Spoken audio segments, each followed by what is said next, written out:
Chers amis de Saint-Antoine, voilà, nous voici arrivés donc à Pont-Gibaud où nous sommes donc avec le camp des jeunes franciscains, donc voilà, un camp organisé par les frères donc mineurs conventuels. Nous sommes à peu près avec une 70 jeunes et plus les animateurs et les adultes qui les accompagnent. Donc c'était vraiment une joie hier parce que nous sommes partis donc à 5 pèlerins avec donc les deux postulants, les deux Italiens et moi-même.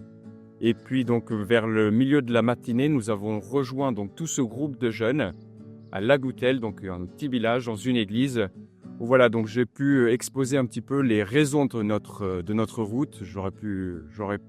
J'ai un peu expliqué aussi comment la route depuis le début s'est passée, en donnant un peu de témoignages sur voilà, nos rencontres, les chemins, ce que ça avait aussi entraîné aussi à l'intérieur de nous. J'ai insisté un peu sur l'aspect aussi du chemin intérieur parce que moi, c'est quelque chose en tout cas que je sens là depuis, c'est notre 13e jour de marche et je sens que malgré tout, le chemin fait quelque chose à l'intérieur de soi.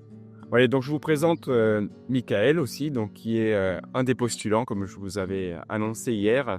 Un des postulants qui vient marcher sur cette route. Voilà, quelles sont un peu tes motivations à rejoindre cette route Saint-Antoine, Michael? Alors la motivation, c'est vraiment de me mettre en marche avec Saint-Antoine, d'apprendre aussi à le découvrir à travers ce chemin et puis aussi le désir de me laisser émerveiller, de me laisser un peu surprendre par le chemin et déjà ce qu'on a vécu hier avec ces beaux moments de fraternité, de rencontre avec les jeunes, déjà me fait aussi grandir et vraiment c'était vraiment une belle grâce de pouvoir marcher tous ensemble, vraiment.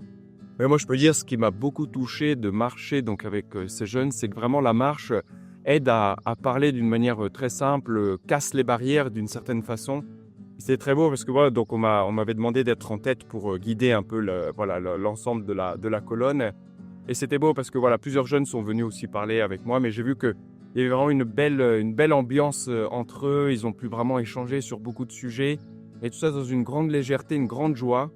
Et c'est vraiment beau de voir voilà, une jeunesse qui croit, une jeunesse qui prie, une jeunesse qui aime aussi voilà, partager de bons moments fraternels.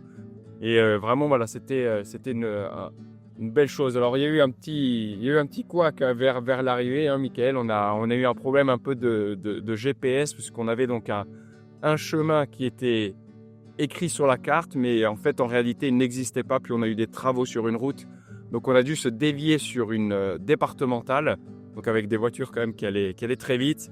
Mais voilà, on a réussi à bien s'organiser, voilà, pour que les jeunes soient bien en sécurité. Et nous sommes passés tranquillement pour arriver ici, donc, dans ce lieu de camping, célébrer une messe, donc après une belle journée comme ça, au flambeau, avec donc, voilà, une manière de rendre grâce aussi de la journée. Et puis aujourd'hui, voilà, nous partons pour traverser la chaîne d'Étui. Donc on va monter un peu dans une forêt, puis après pour redescendre vers Clermont-Ferrand, où nous passerons donc le week-end avec ces jeunes. Voilà, soyez bien assurés que nous continuons à vous porter dans nos prières. Nous confions aussi toutes vos attentions à ces jeunes qui vont marcher aujourd'hui avec nous. Et nous vous prions aussi de bien prier pour nous, pour que nous continuions toujours cette démarche voilà, de pèlerinage et que vraiment Saint-Antoine puisse toucher les cœurs. Très bonne journée et à bientôt.